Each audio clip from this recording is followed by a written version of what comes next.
Right breaking చేస్తున్నాం. AP liquor scam లో కీలక పరిణామం చోటు చేసుకుంది. ఈ వ్యవహారంపై ఏపీ ప్రభుత్వం కీలక నిర్ణయం తీసుకుంది. ప్రధాన నిందితుడు రాజ్ కసిరెడ్డి ఆస్తులు జప్తునకు అనుమతించింది. ఈ మేరకు ఆస్తుల జప్తు కోసం సిఐడి అధికారులు ఏసీబీ కోర్టులో పిటిషన్ వేయాలని నిర్ణయించారు. లిక్కర్ ద్వారా వచ్చిన అక్రమ ఆదాయంతో కసిరెడ్డి విచ్చలవిడిగా ఆస్తులు కొనుగోలు చేసినట్టు సిఐడి అధికారులు ఆరోపిస్తున్నారు.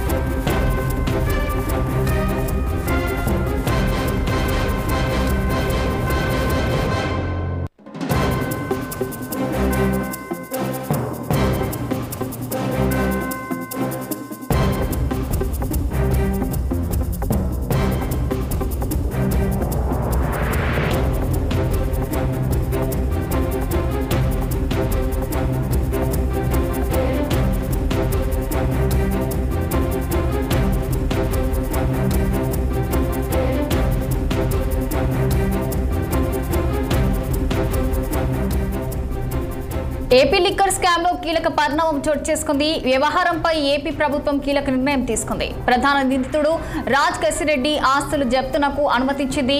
ఈ మేరకు ఆస్తుల జప్తు కోసం సిఐడి అధికారులు ఏసీబీ కోర్టులో పిటిషన్ వేయాలని నిర్ణయించారు. లిక్కర్ ద్వారా వచ్చిన అక్రమ ఆదాయంతో కసిరెడ్డి విచ్చలవిడిగా ఆస్తులు కొనుగోలు చేసినట్టు సిఐడి అధికారులు ఆరోపిస్తున్నారు. ఇక ఇదే అంశానికి మరింత సమాచారం అమరావతి ప్రతినిధి పవన్ ఫోన్ లైన్ లో అందించేందుకు సిద్ధంగా ఉన్నారు. చెప్పండి పవన్, దీనికి సంబంధించిన అప్డేట్స్ ఏంటి? Good morning. వచ్చిన ఏదైతే లిక్కర్ స్కామ్ వ్యవహారం ప్రస్తుతం రాష్ట్రంలో ఒక చర్చాంశంగా మారినది కాకుండా ఒక అంటే దూసుకుపోతుందని చెప్పాలి.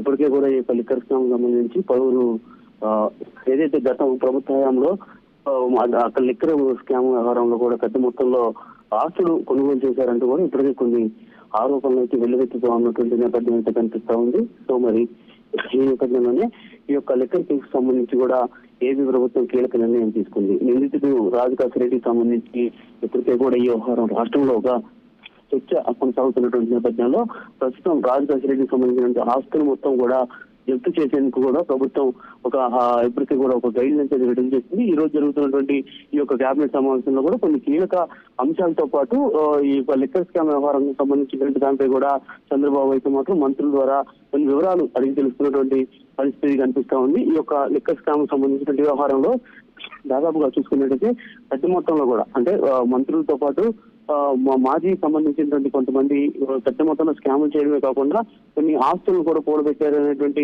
సమాచారం ఏదైతే ఉందో దీనికి సంబంధించిన దానిపై అయితే మాత్రం సుదీర్ఘంగా చంద్రబాబు మంత్రివర్గంతో చర్చించినటువంటి అనంతరం రాజ్ కసిరెడ్డికి సంబంధించిన ఆస్తుల జప్తుకు అయితే మాత్రం అనుమతిస్తూ ఏసీబీ కోర్టులో కూడా ఒక పిటిషన్ అయితే మాత్రం సిఐడి వేయాలంటూ కూడా ఇప్పటికే తెలపడం జరిగింది. సో మరి ఈ నేపథ్యంలోనే రాజ్ కసిరెడ్డికి సంబంధించినటువంటి ఆస్తులు సంబంధించినటువంటి దానిపై కూడా ఏసీబీ కోర్టులో పిటిషన్ అయితే మాత్రం సిఐడి వేయబోతా ఉంది. వేయడమే కాకుండా ఈ యొక్క లిక్కర్ స్కామ్ ద్వారా వచ్చినటువంటి అక్రమ ఆదాయంతో కొనుగోలు చేసినటువంటి ఆస్తులు ఏవైతే ఉన్నాయో ఈ యొక్క ఆస్తులు మొత్తాన్ని కూడా ఈడీ అటాచ్ చేసుకోవడమే కాకుండా వాటిని జప్తు చేసేందుకు అయితే మాత్రం ప్రభుత్వం ఒక కఠినమైనటువంటి నిర్ణయం అయితే తీసుకుంది. సో మరి ఈ నేపథ్యంలో లిక్కర్ స్కామ్ వ్యవహారం అయితే మాత్రం మరింత ముందుకు వెళ్ళేటువంటి అవకాశం కూడా కనిపిస్తా ఉంది. ఇప్పటికే దాదాపు 15 మందిని కూడా లిక్కర్ స్కామ్ లో అరెస్ట్ చేసినటువంటి నేపథ్యం కూడా ఉంది. కాబట్టి మరి వీటన్నిటికి సంబంధించి ఈ రోజు ఈ కేబినెట్ లో చర్చ కూడా ప్రధానంగా కూడా జరిగినటువంటి నేపథ్యంలో చంద్రబాబు కీలకమైనటువంటి నిర్ణయం అయితే మాత్రం తీసుకున్నారు. ఖచ్చితంగా రాజ్ కసిరెడ్డికి సంబంధించినటువంటి ఆస్తులే కాకుండా రాజ్ కసిరెడ్డికి సంబంధించిన కుటుంబ సభ్యులు కూడా ఏసీబీ దాడులతో పాటు ఏదైతే ఆయనకు సంబంధించినటువంటి ఆస్తులు మొత్తం కూడా పూర్తి స్థాయిలో జప్తు చేయాలని కూడా ఇప్పటికే ఆదేశాలు అయితే మాత్రం జారీ చేసినటువంటి పరిస్థితి కనిపిస్తా ఉంది. Okay, thank you for the updates Pawan.